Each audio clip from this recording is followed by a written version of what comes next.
Hello and welcome. My name is Steve Pugh, and welcome if you've never seen this before or heard this before. This is the Growth Strategy podcast and live stream. And what I try to do every week is speak to interesting people who I believe can help your business or career. And today is no exception. So the chap that you can see is called James. And what we're gonna do over the next kind of 30 or 40 minutes is have a really interesting chat to do with his backstory, his business, what it does, how it works, with the aim to really try and add as much value as we can to yourselves.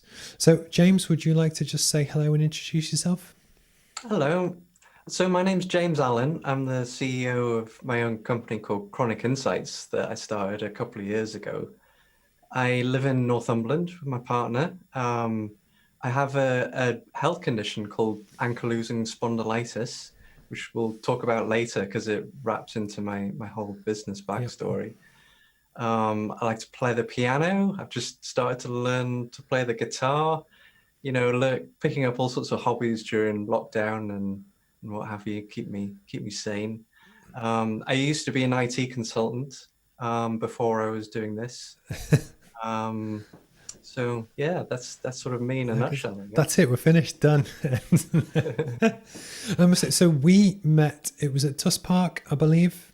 Yeah, that's right. So when I first kind of set up on my own, I wanted to kind of get more involved in the tech sector. Didn't necessarily know where to start, and someone told me about this thing called Founders Friday, which Paul Lancaster does.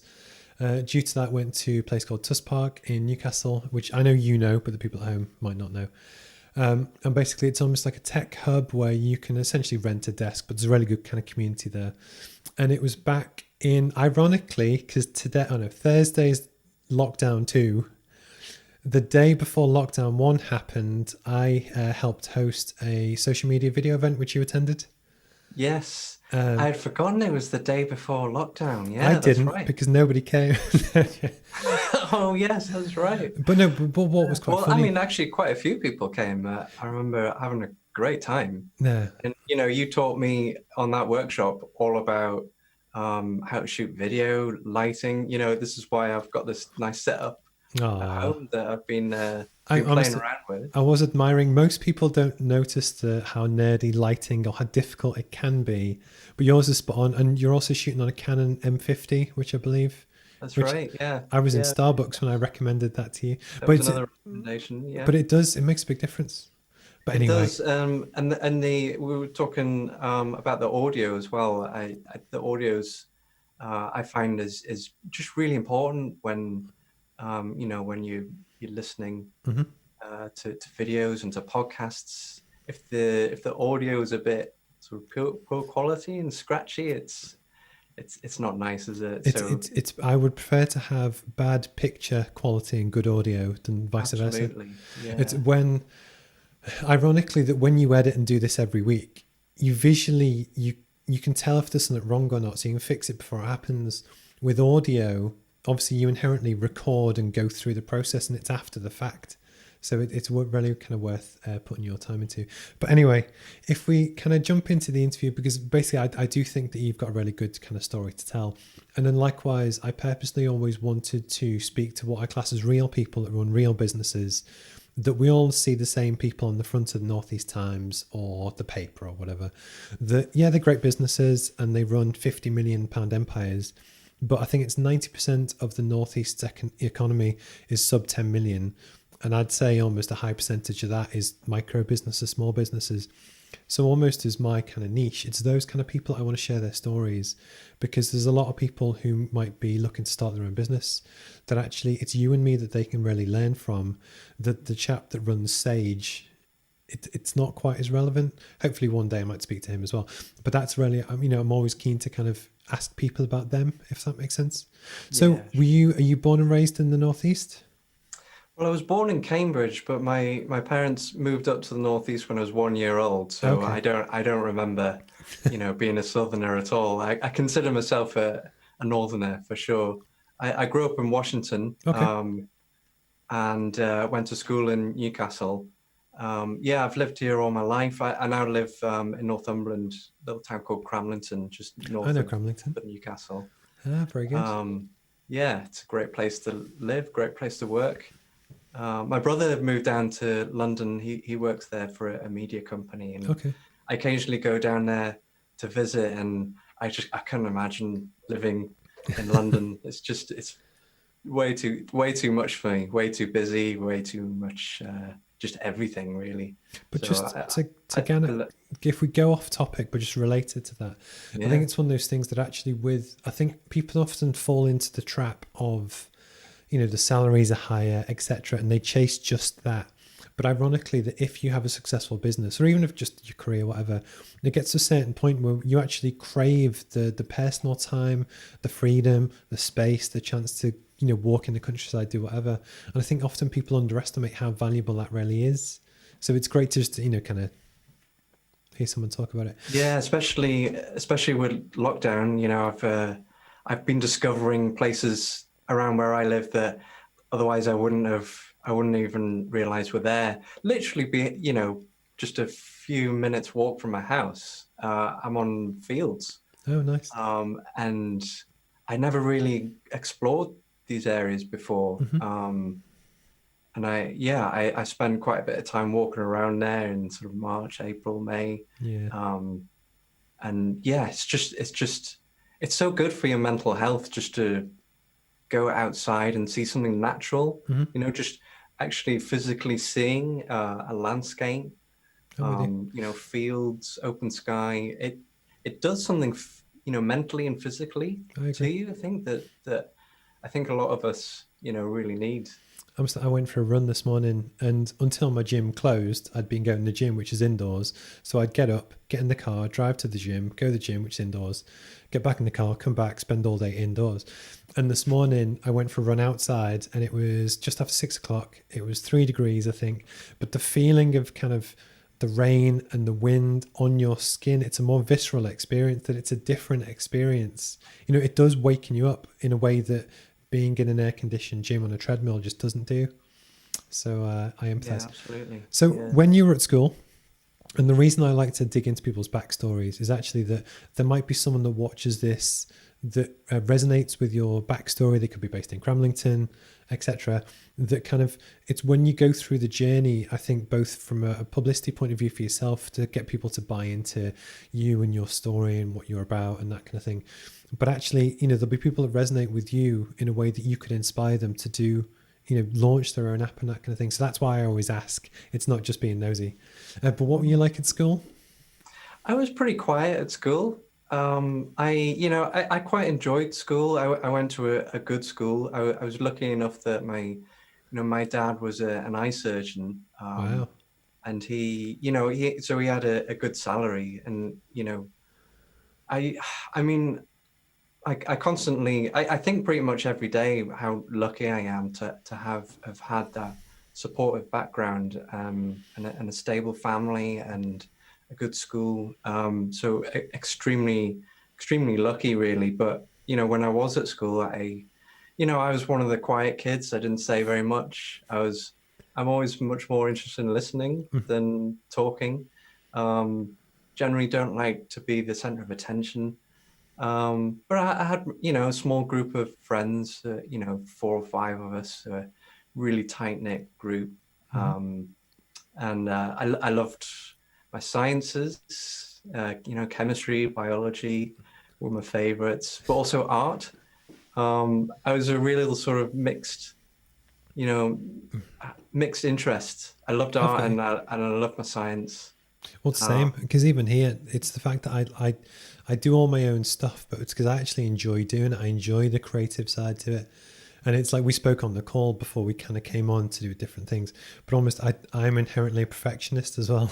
So be it the lighting or the sound, or even I'm creating a big document in Adobe InDesign at the moment. And every single line has to be exactly the right size. And this is a 200-page document. And it's just because even though nobody else will care, I care. And it's that kind of, it's the pride in your work and stuff. That, the very fact that you wanted to get a better camera to live stream from, the fact that you want good audio, you have a very nice background. I know that you also care about a lot of stuff that a lot of people don't. So I think, it's nice to have that combination. yeah, I think I share that sort of perfectionistic aspect to me, which often I think is, can actually hold me back Okay. Being too obsessive about minor details when I should just be happy with, that's good enough sometimes. But it's a double-edged thing. So it can be really a good thing, I think, to really care about the small details Mm-hmm. and want things to be perfect. It's all about getting the balance right, I think. Okay. Uh, So you went through school, and then you started your career in IT. Is that correct? I did, because when I was at school, I had no idea what I wanted to do for a career. I never really knew. I remember the careers that we actually had a careers lesson, um, sort of once a week in, I think, my fifth year, something like that. Mm-hmm. And they would, the school had this room full of all these information packs about different careers, and we were just left to sort of go through them all and start thinking about what it is that we wanted to do. Um, I could never decide. I was one of these people where just so many different careers appeal to me, and I had no idea which one to pursue. That nothing, no one thing really stood out. Okay. So I actually, when I came to university, What did deciding you do and what where did you go? I went to Newcastle, Okay. and I studied psychology. Oh, nice. And the only reason I chose psychology was just it was the most interesting thing Your id and your that I could ego. think of. I didn't really have a career in mind at that time. I had given up on the idea of deciding on a specific career path because I just didn't know. But when I read about psychology, I just thought that sounds fascinating. I just wanted to do something that I knew I would be fascinated by, You know and it is. what's interesting, and I'm always interested by this, is that so for me, you have different levels of subjects. You have building block subjects, so you have your sciences, that for me, they lay the foundation that then you can develop that into engineering, etc. And it's how you develop different careers. Although I did mechanical engineering, I don't think I actually properly understood what psychology was, and economics is the other one, until probably I'd finished uni. Does that make sense? And I think almost dependent on your upbringing, what you're exposed to, what you're not exposed to, I didn't even know that things existed until I'd been exposed to it, but then it was at a later date. So I'm always interested in why people chose certain subjects. But psychology is a really interesting one. It's that and like almost the behavioral side to it. I love to know how people tick, because then when you come down to even your interfaces and everything, you look to engineering, which I guess we'll touch on with the app. The more you understand about human behavior and everything around that, I think it's really valuable for business. Yeah, I hadn't realized even before I actually started studying how varied the topic of psychology is because I mean, studied everything from personality studies to behavior and group mentality, how humans behave in a group as opposed to when you're on your own as an individual. But also there's the whole real, so it ranges from one end philosophy.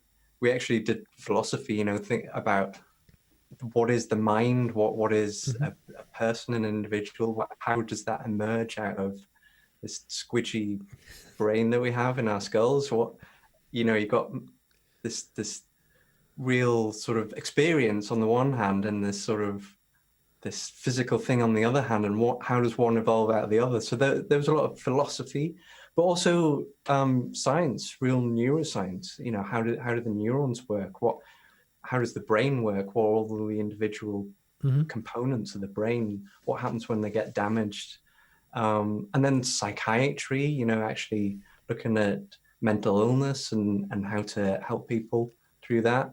Just incredibly varied. So yeah, it was fascinating. Yeah, cool. But so my I thought in the back of my head, I thought I would like to go into something like Mm-hmm. psychiatry or counseling. But I think you'd be a good counselor. oh, thank you. But it's funny that Yeah. with, I I tend to only interview people I like, but it's when you get a vibe off them. But I think you're the type of person that people would open up to. And because so much of it is listening, and actually, yes, you want to help people process their own problems and help them come up with the solution, but you still have to be comfortable enough to talk to them, as where not everyone has that. So that in itself, I think, is a skill. Well, I think maybe it's something that I could do in the future. Yeah. But at the time, leaving university, there was a couple of reasons I didn't pursue it. One was it was so hard to get postgraduate training, that the whole path to becoming a clinical Yeah. psychologist, I realized it was going to be another minimum 7 years Yeah. after that, and I at that point I just wanted to work. I wanted to start earning money. I needed a salary, and the other reason was that I personally didn't feel confident enough that I couldn't picture myself sitting down with somebody who was older than me and has completely different experiences to me and is in real, trouble psychologically. I felt like I wouldn't have the life experience I've got you. to really have that confidence and authority and be able to sort of guide people through some really difficult situations, which obviously is what psychologists and psychiatrists deal with every day. Okay. So while I was in my final year, I actually did some experiments looking at people's eye movements, actually tracking what people's eyes do on a screen when they're looking at different shapes. And I had to learn some programming to be able to Was it actually MATLAB? I think I saw It you on your LinkedIn. was. It was MATLAB. But Yeah. because you use that with engineering, so I also used to use Right. MATLAB. Right. But I Yeah. Well, chose to completely abandon the technical sides of my skill set and just go completely management side. But but I empathise. Well, yeah, I mean, that was my first real experience with real programming, and I realized that I liked doing it. I was good at it, and it was a real skill that was in demand. So I was trying to think, what, with not psychiatry, then what? And I sort of, in a way, sort of fell into that as a career. So yeah, that was my first real job after university. I'd had lots of little jobs before that, fishmonger and factory worker, working at Oxfam, Marks and Spencers, all these sort of various jobs before that. But my first sort of step on the IT career ladder was at a job at a company called Datatron, who were scanning patient records Okay. electronically. And sort of cut my teeth there. So I learned Java and how to program. Built a really good program that transformed the business from an entirely paper-based business to a software-based business. Oh, well. And it was a lot of fun, and sort of went from there. I always think it's funny about how, as you go through your career, you seem to be exposed to different things. And then if you're lucky, you actually find the way to glue them all together as you go through your career to then get to the point where you are now, where actually you have all these different skills, but they're often different places. And then actually that in itself, that unique concoction is what makes the business and makes you who you are. But I remember as a child, my uncle, who used to work in construction, told me once that he was asked to do like a secondment in their shipping department. And he had no interest in shipping, but he did it 6 months and he got to know everything there was to know about shipping. Fast forward 20 odd years and he became estimating director of Key Construction, so big construction firm. And they were quoting to do, I think it was a port in the Far East or whichever. And basically the knowledge that he learned on the 6 month secondment at the start of his career was massively valuable 20 years on. And it's those kind of things that if it's just serendipity or not or whatever, but I've almost found the same thing of just different jobs and different things I've had, how it all starts to interplay and come back together. But yeah, for sure. I think if I almost wish that I didn't get so hung up about choosing a particular career path, because I agree. I think it, in a way, it almost doesn't matter what you choose, because it's probably not going to be a permanent thing. Not many people stay in the same career for their whole lives anymore. I mean, my dad did, and my granddad certainly did, and my grandparents. But today it's very common just to chop and change jobs, careers, um, and that's possible because actually you do get a lot of benefit from changing. You know, a company can benefit from having an employee who has experience from different industries, not just the one that you're in right Okay. now. Yeah, So sure. at what point did you get the itch to start your own business? So that actually came about because of my health condition that I have. So I have an autoimmune disease. It's called ankylosing spondylitis.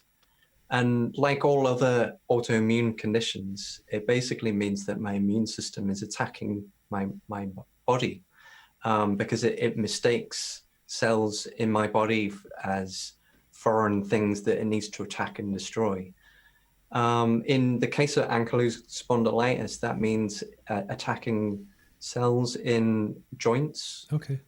So mainly what's called the axial joints. So that's the spine. So that all the vertebrae, the neck, shoulders, things connected to the spine as well. So the shoulders, the ribs, the hips, and occasionally other joints as well, like my knee, jaw, and that attacking the immune system attacking those cells means that there's inflammation, which causes pain and stiffness, and fatigue as well. It's the same, so a similar mechanism starts happening as when you get the flu or a cold. That sort of feeling of tiredness and you run down and you just want to go to bed because you feel you Okay. just feel Is it common? bad. It's pretty common. It's there's something like 200,000, 300,000 people in the UK who Okay. have AS. Um, and but there are all sorts of other conditions which are very, very similar. Sort of like rheumatoid arthritis is a very similar sort of mechanism. It's the immune system attacking joints in the body, but with rheumatoid arthritis, it just affects different joints. So it tends to be the fingers, the wrists, the feet. But there's all sorts of things like lupus and MS. There's polymyalgia rheumatica. There's lupus. All sorts of different ones that I've come to found over the years researching it. And so that's something that I actually have had since I was 17 years old. I'm Okay. 38 now. So it's something that I've been dealing with for a very long time. And when it first became a problem when I was going through university. Initially, it my knee swelled up. That's the first thing that happened when I was 17. It ballooned up, and I got a diagnosis pretty quickly, which is quite rare in these sorts of things. They're quite hard to diagnose. But I was lucky enough to get a diagnosis. But it sort of settled down, and it didn't really become a problem until I was going through university. During my psychology years, just gradually I got more and more pain, more and more fatigue, and it was every day, and it was constantly changing up and down. Some days it would be my lower back, some days it would be my upper back, and it actually got to a point where I was in a lot of distress, and I just didn't know quite how to handle it or what to do. I ended up going to see a counsellor at Newcastle University. It's one of the things that they offer. I think all universities, I assume, have some sort of counselling service for students. And that was the first time that I really sort of was able to explain to somebody, talk through what I had been feeling, what I had been experiencing, to somebody who wasn't a close friend or family. It was just somebody who I didn't know, who was just there to listen. And that was I mean, it, I burst into tears after about 2 minutes of just talking, explaining what I was going through, and that's when I realized that there was so much anxiety Mm-hmm. and fear and frustration, and sadness and all these emotions because I've been in pain for so long Do you and not think, really knowing what I to was going to do. say, do you think it was because you didn't know what it was? Because obviously, why I'm trying to go with this is almost that it's when you obviously have a condition, that it's when you both find out about it yourself. I guess at the time, because we're pretty much the same age, I guess with the many online like community groups or in-person community groups, and how you can interact and get to meet people who are similar. Was there any of that or? Well, yeah, at the time, not really. I mean, I guess the internet would have still been a relatively small thing when I was going through that. So there wouldn't have been anything like the resources there Mhm, are today. Um, but also, it was just the fact that um, I guess it's not something that you're ever taught how to do. mhm. So, I mean, the medical system is a fantastic system for dealing with something that is acute and that is treatable and curable. So, we've got this wonderful system where we go and talk to a doctor, we get diagnosed with something, you get a treatment, you get followed up, and then hopefully you're better and you're discharged. But when it's a chronic condition, it's something that isn't curable, Mhm. it's just manageable. And even when it comes to managing it, sometimes the drugs just aren't very effective, and you're kind of left to manage it on your own. Okay.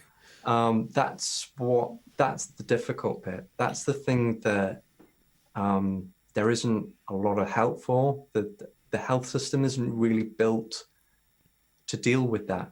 It's very expensive Mhm. to deal with that, because it requires constant interaction between a patient and occupational therapist or physiotherapist or psychologist or whoever it is. So, Um, would you like to tell people about the app? yeah, so the app that I actually have officially sort of launched today, so Wow, it's nice. remarkable timing. Is a symptom diary app. So this is something that I realized was sort of missing, was a way to record my symptoms in a way where I could record visually on a 3D model where my pain was. Okay. Um, so there are lots of symptom diary apps out there, and when I obviously have been going to see a rheumatologist, which is somebody who deals with the joints and the musculoskeletal system. Mhm. So I see them a lot, but whenever I do see them, it's surprisingly hard to remember what's happened, Okay. because it's I often describe it as trying to remember what the weather was like 6 months ago, because that's effectively what you're asked is how have you been over the past 6 months. And pain is usually something that is easy to remember because I get it it. sticks in Yeah. your head. But when it's chronic and when it's constantly changing, Mhm. good days and bad days, you think back over the last 6 months and it just all sort of blurs together. And I often just don't know what to say. So the How do app, I sum all of this up it allows you in to, I guess, say, actually, it was this part of my spine on this day. It was my shoulder, and actually just, I guess, show someone in a physical way because, obviously you're a very articulate person, but not everyone is. So actually being able to zoom in and say, yes, it was there that I've got the pain I can imagine yeah, it's I very mean, valuable. I think I am good at talking to people, but even for me, being able to describe in words what I've been feeling like was difficult. but also I would tend to, I realized that I tended to understate a lot how Yeah. much pain I was really in, Yeah. Yeah. because, I was there at the doctor, and I'm kind of aware that my rheumatologist wants me to feel better.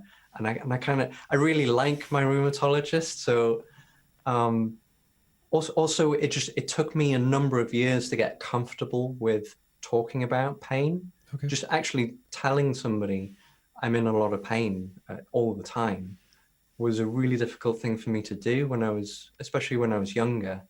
Um, it's a scary thing to tell somebody because it kind of makes it real. Okay. So I would often go and say, I'm doing okay. Uh, I'm managing, and then I would get home and think, Why? Yeah. I'm not managing. I'm not sure why I said that. Whereas if I have real data, Yeah. like a graph Okay. and a picture, which shows the pain and how it's always there, but it's up and down. A picture really is it's worth 1,000 words. That's what I realized, and that's why I decided to make my own symptom diary app, because I left my IT job 5 years ago now, Wow. and that was because it just wasn't working for me. Do you mind I if we had explore that a little bit? Just because it's when, at the moment, unfortunately, it's a challenging economic environment. And I think you will have a lot of people, and you do have a lot of people who might be in a job that they've got an itch to do something else. They might not sure what it is. Did you go straight from that job? Because I think the business is 2 years old, is it? Yeah, I didn't go straight to that. I actually went back to Newcastle University. The plan was to do a PhD, Yep. and go into teaching, because Okay. that's another thing that I love doing is teaching people IT and the skills that I've learned. There's just something about it. I love giving people knowledge and I understand. understanding. Yeah. And so that was the plan. I went back to study because Newcastle University at the time were offering these studentships for people who had been in industry and wanted to come back to join academia and sort of get PhDs and Because I become did lecturers. exactly the same at Sheffield, so that's why I understand the process. I was just thinking about the journey from that to then starting the business. Yeah. Yeah, so it was while I was doing my studies at Newcastle University that I probably one of the most important things was learning at university about business skills. Okay. Ironically, I went to academia and I learned about. I was inspired to enter business. There was a a group of people who spun out a business from Newcastle University called Arjuna, Okay. and they were talking about their journey through business. They had been students, and they came up with these ideas about how to manage transactions at scale, and they ended up selling the business. I think it was to HP, and made a lot of money. And it was just the fact that they were also at Newcastle University. So you They were can relate to students them. just like I was, and they just decided to, I think we've got an idea here. Let's go for it. And they were Okay. successful. And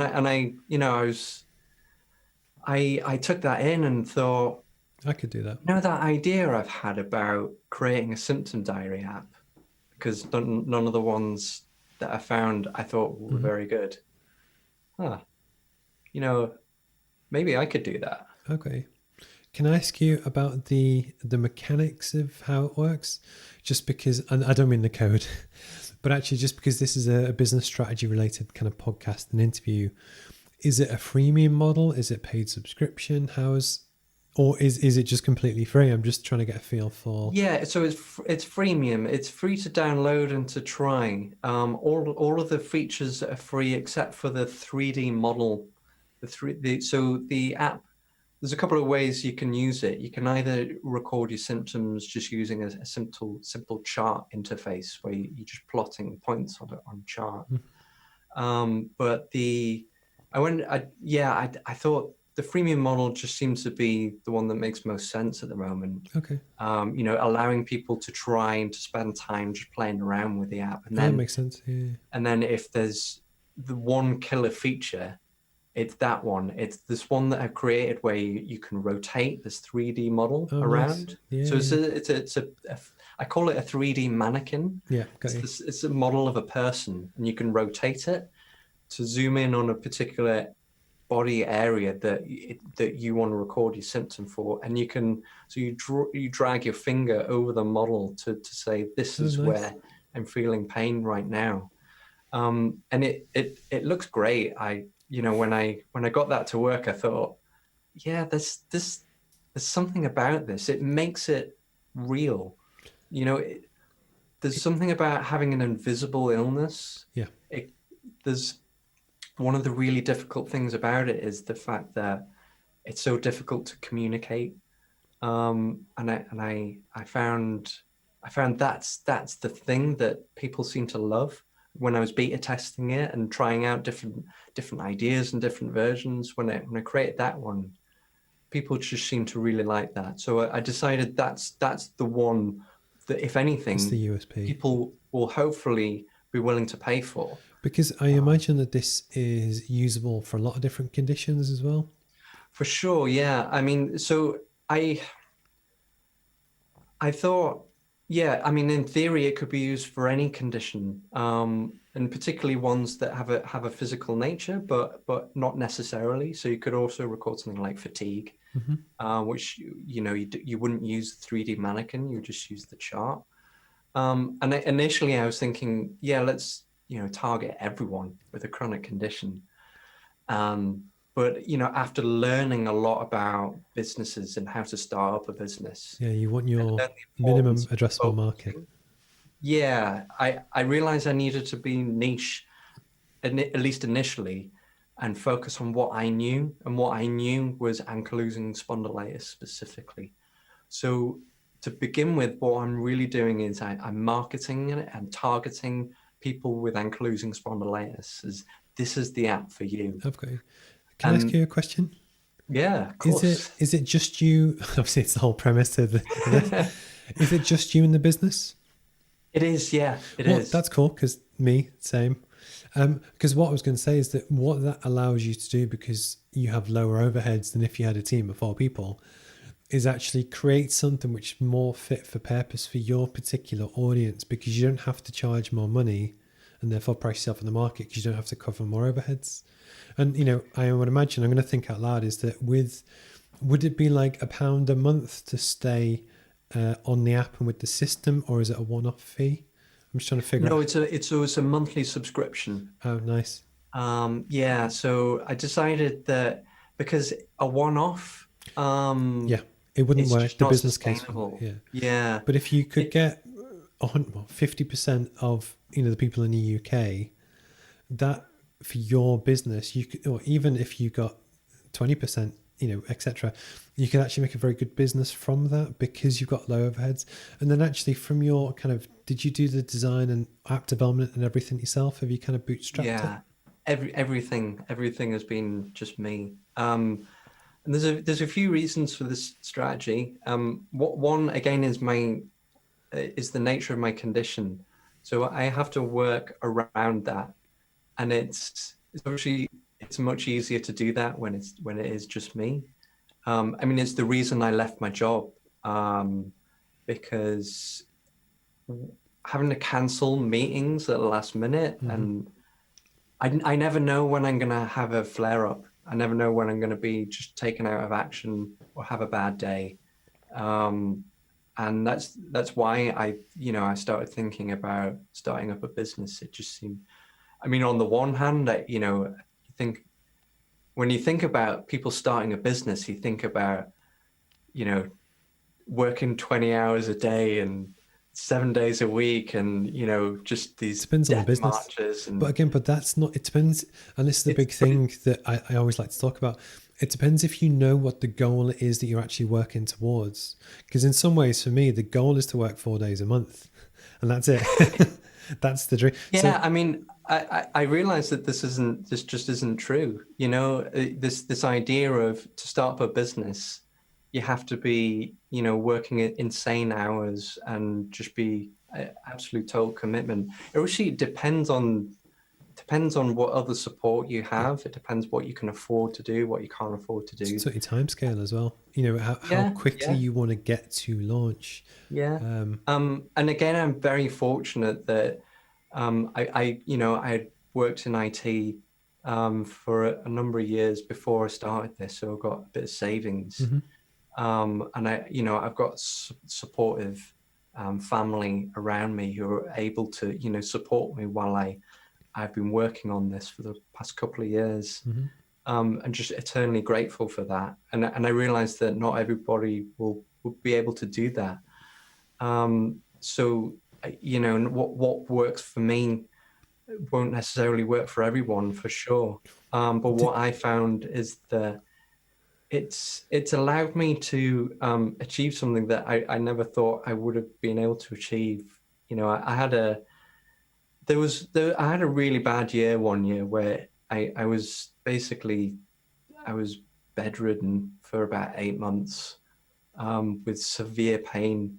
wow. Um, and I could barely get from the bed to the sofa every day. That was like the most active thing that I did. And I seriously thought, I'm not sure if I'd ever get back to work again, ever. You know, if this continues on as it is, I just, that's Mm. it. Um, and to look back on that to where I am today. You know, I'm literally launching an app today, which, you know, I still don't know if it'll be successful or not, because the plan for the next few months is to measure Mhm. and test what people think of it. Do But people say use it? on Do that people pay for it? is that because I'm going through the same process when I'm not working for other people, I'm doing my own stuff. And actually, I've got a vision in my head of what I want to launch. And ironically, and I say this to a lot of people, as long as I'm happy that I've done the best I could, as of say for you today or for me when I launch it, I don't care what happens next. It's whether I think and I'm proud of it and I've done my best. And actually, it's really great to speak to you today because today is your day that you know you've kind of took that jump, and it's I imagine it feels good. See it live. Have you had your first Yeah, download yeah, yet? yeah. It's quite emotional, really. You know, when I just look back at the journey, and it's on the one hand, it's only just starting, really. Hmm. This is I know that this is just the start, because I know that um, you know, creating something like this that's successful requires constant iteration Yeah, and listening to people, listening to feedback, I think that's changing your ideas. the You know, not community side to it is when it can really take off. yeah, yeah. So I'm going to be looking to you know, social media to promote and to make people aware of it, and to connect with people who have ankylosing spondylitis, to try it and get to know what their lives are like, how the app might help them, what won't help them. So there's a lot still to do, Okay. but I think for today, yeah, for sure, I'm just happy with I've gotten this far, and it's amazing, No, it's really. awesome. As a seamless segue, do you mind if we talk about social media? Sure, yeah, So, as we said at the start, so you came to the social media day that I held with Andrew Dixon at Sus Park back in February, I think it was. Whenever it was, I lose track of the. This year is just a blur. Anyway, and then since you went on to you bought a Canon M50, which is a mirrorless camera, which I almost bought actually. I remember when we were talking about this, and you've got good audio, and actually you've started to do. Do you have a YouTube channel? But you're doing a lot I more do, videos. yeah, yeah. I've just started creating content again, because I've been focusing just on app development Hmm. so far, but now I've hit this milestone of, okay, there's a release out now. I can concentrate a little bit Yeah, more on creating content, I was going which to will ask you. actually go along with the app. So you can see the content in the app, but it's also a vehicle to get a message out about the fact Engagement. that, yeah, exactly. So what I'm intending to do is do a mixture of interviews with people with ankylosing spondylitis, Nice. and also product reviews. Nice. I've seen them. I've over the years of having chronic pain, I've come across all sorts of products and ideas and strategies that I think have helped me enormously. So I feel like I want to share those things with the sort of chronic pain community, Because I and think, YouTube is a great way to do that. because yeah, on YouTube, you've got 3 billion people all around the world people that have the same condition will search for it. And it's trying to just, that in many ways it can be your niche, that you just become a voice in that people hopefully resonate with. And then over time you can build trust and just, there's a lot of ways that you can develop and grow the business over time. That likewise for me, although you're my 33rd interview since lockdown 1 happened, this for me is a 10-year game that actually I just want to grow and develop and just learn, that actually I think there's real value in it. So I think anyone that almost has a niche where because there's also something quite scary about when you create content or anything creative, full stop, is the fear of judgment and criticism, because you put your heart and soul into something. And then ironically, I got distracted before because I have a feed to do with all of the streams. And I decided I broadcast on Twitter, Facebook, LinkedIn, etc. And just because on Twitch, I don't know if you're a gamer, but there's a lot of gamers who want to grow and start a business. So I thought, well, I'll also live stream on Twitch. And I've had someone who's obviously come across the interview just sent me 100 million comments about what the hell's this? Obviously he's expecting to see people playing Warzone. But then it's funny because with the best of intent, you try and create something, and there are going to be people that want to shoot you down. And it's the confidence to just keep going, because inherently it's the right thing to do. So I always like to talk to people who are in a similar boat, because actually it's not easy. But no, it's a great kind of part of the business.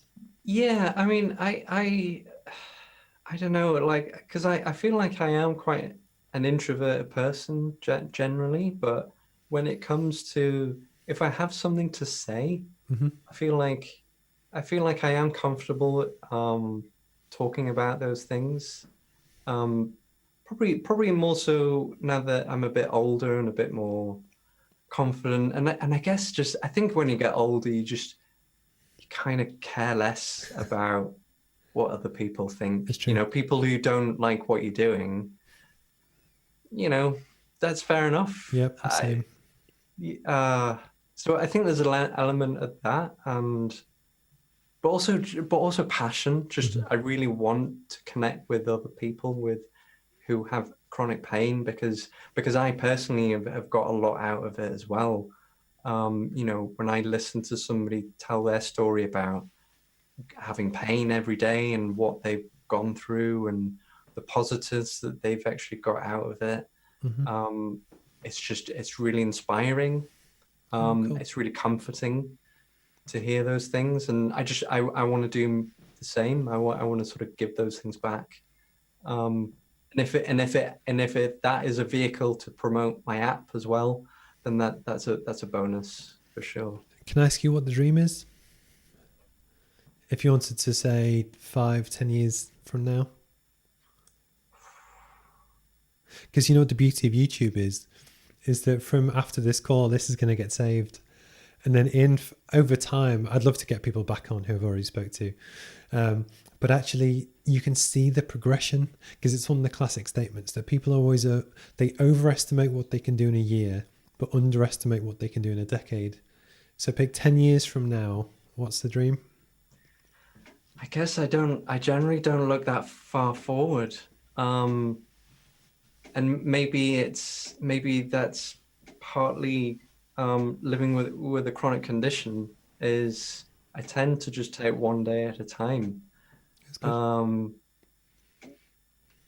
So I guess the dream is, well, firstly to have a sustainable business with the app, or whatever the app evolves into, or whatever the social media content But you that know I what's do. great about that as well? It's the fact that you've kind of self-funded it this far.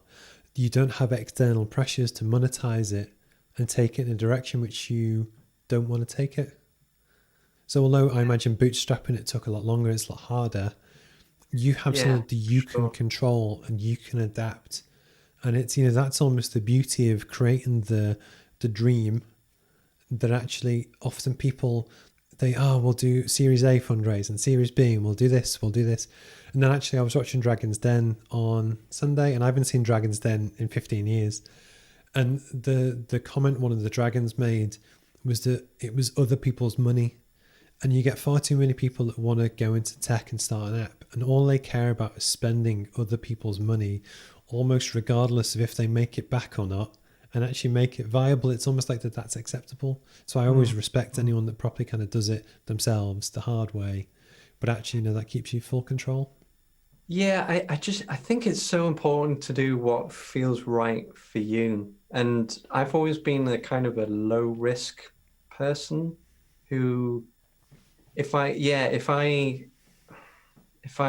took a really big investment, and actually I do have a convertible loan to start the business from a company called North Star.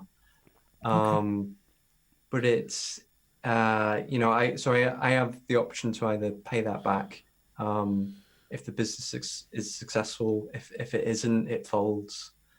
Or I've got the option to, maybe they would want to convert that into equity if it does become successful. Okay. And they're very understanding of my situation, and because they literally here in Newcastle, Yeah. and I talk to them, I've got that comfortable relationship with them where I don't feel pressured or stressed out too much.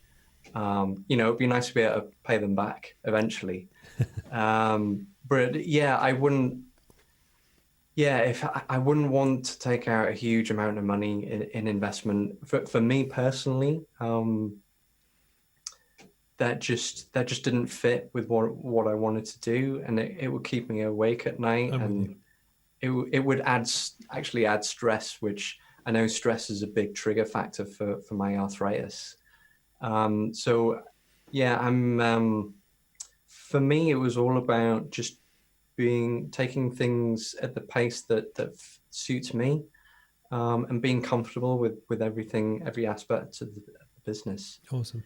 But I'm lucky in a way in that my skills were IT and programming, and I was able to actually create this app myself. But this goes back to Obviously, what I not said before, is that if you had different skills, you probably just go on and do something else. Does that make sense? I think it's almost where, as an entrepreneur, sure. you gradually piece together the jigsaw pieces that you have and think, actually, I can do that, and I can do that bit, and I can do that bit. Mm-hmm. So I think, Yeah, but so many startup ideas now.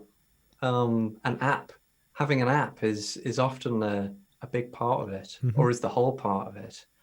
And so, if you're an entrepreneur who wants to create an app, but you don't know, you don't have those skills yourself, it can be a very expensive thing to outsource got or you. to buy in. I'd recommend having a technical co-founder, ideally, to join you to help actually write it, because yeah, I don't know how much investment it would have taken, a lot of investment to have had this done by somebody else if I didn't have those skills. Got So you. that would involve, getting more money in, and that would involve, all Giving the away things more. that entails. Yeah, cool. But in my case, I was able to just do it all myself, and that's worked for me. Cool. I am conscious it's 3:55, so we've been talking for a while. One of the questions which I ask everyone, and I think this is arguably the most valuable part of the kind of interview, but actually it's a bit I enjoy the most, because this is where you get real value from different people, and it's got its own section on YouTube. And now in about 6 months' time, I'll share this on a Sunday and kind of just, keep things ticking over. What's the best piece of advice you've ever had? Well, there's so much advice out there. There's There's And not all all these of it's great good as there's well. all these great books, classic startup books, which everybody should read. You know, the Lean Startup, Startup Manual, Crossing the Chasm, um, the Innovator's Dilemma. Um, Definitely, you know, read all of those because there's some amazing advice which I'm really glad that I Okay. read about. Because people have gone through this thing a million times before, and we really start to know the common things that help startups succeed.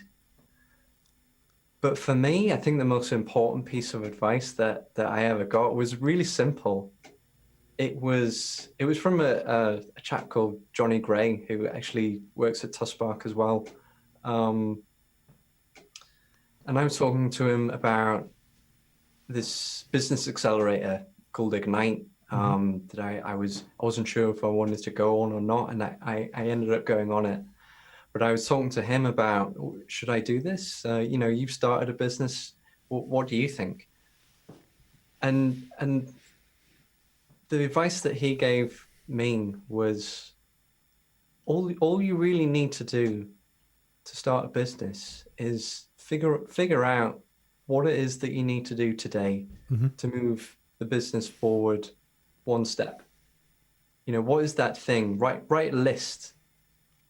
You know, it's fine to have your long-term goal, your long-term plan. These are the things I need to do. But what is it that I need to do today? What is it that I can do which will just get me one step closer to that end goal? And just do it. And that was, you know, just really simple piece of advice. But that's always just stuck with me whenever I'm sort of overwhelmed or think, what am I doing? You know, starting a business and I have chronic pain and fatigue. How does that work? I always just remember it's okay. Just get a post-it. What I actually do now every day is I get a post-it note and I just write down 2 or 3 things to do that day. And I always put the hardest thing at the top. Okay. Do the hardest thing first, and just do it. I have a notebook. Well, actually, I have several notebooks, but they're right in front of me on the desk. But I'm exactly the same. And then likewise, when there's a lot of stuff going on, in theory, it's just get through today, get through tomorrow. And I find it kind of works. Yeah. If you were to give advice to your younger self, and you can pick any age, any background, it could be the PhD student, it could be at school, whatever you wish, what would it be? I mean, honestly, this is an interesting question because on the one hand, I'm not sure I would change anything about the journey that I've been through because that's kind of made me what I am today. You know, all the hard things that I've gone through, all of those problems and really bad situations that I've been in have kind of made me what I am today. If there's one thing though, it would probably be that school version of me wondering what on earth do I do with my life? You know, what career do I choose? And just reassure him that as long as you do something that you love to do, then that's the best thing that you can do. You know, it'll probably work out Awesome. as long as what you do is something that you love doing. And that's something that I'm really grateful in a way for having my condition is that it forced me into doing that. It forced me to quit the job that I had, which was, you know, it was okay. I didn't love it though. It was a salary. Got you. It forced me to think, okay, if I can't do that, and if I'm gonna have chronic pain every day, what is it that is going to get me out of bed in the morning and think, yes, okay, can't wait to start my day because that's what I want to do. From today now, there's people around the world that can download your app and hopefully get real value from it. So from tomorrow, that you're helping improve people's lives. So when they go to see the doctor, whoever, they can actually describe and physically show, and therefore the treatment that they will get will be better. And you've done that, and you've kind of launched it, which is amazing. So it's a brilliant kind of achievement. And again, it's nice to have the goals. And actually, this might be sheer coincidence, but the video that I put up on Sunday from a previous guest called Helena, that I went to Sheffield University with, her advice was exactly the same as yours. So almost it's the fact that as you've gone through life, and we all go through life, it's the things that you learn help you create and become the person you are today. So even though in theory you could give advice to avoid that bit, in many ways, as long as you get through it, it makes you so much stronger. So I think it's spot on. Yeah. Conscious we've just gone past the hour. Before we kind of wrap up, is there anything you would like to talk about or plug? Well, really just mainly the app. So if you do have chronic pain, or you know somebody who does, please download it, try it out. And most importantly, give me feedback on what's good, what's bad. If anything doesn't work as expected, any suggestions. And also follow me on Instagram. That's at Chronic Insights. And follow my YouTube channel, which is also called Chronic Insights. And you have Twitter, or do you not use Twitter much? I'm not really using Twitter at the moment. Okay. It's mainly Instagram. That's where I found this great community of people who have chronic conditions. Awesome. Instagram is big for them. No, spot on. Well, I really appreciate your time. We've had some great comments. My eyesight isn't quite good enough to read it from here. I need a bigger monitor. But anyway, no, thank you for anyone that kind of watched. I've really enjoyed kind of catching up. Yeah, it's been fun. Incredible that you launched today, though. So that's brilliant. Because what I genuinely can't wait for is that we can look back at this at some point and you can re-enjoy today, if that makes sense. And I think there is great pride in having both the idea to do something and then see it all the way through to actually launch, almost regardless of what happens next. You've done that. Nobody can ever take that away from you. So I would recommend enjoy today, have a nice cup of tea or whatever we can do in lockdown. We'll definitely kind of stay in touch. And yeah, thank you for your time. Thank you. No worries. Cool, James. Well, I will click the button. So I'll do the very brutal zoom, boof, kick you off. But it was nice to catch up. It's been a pleasure. And thank you so much. No worries. Cheers, James. Thanks. Bye-bye. Bye-bye.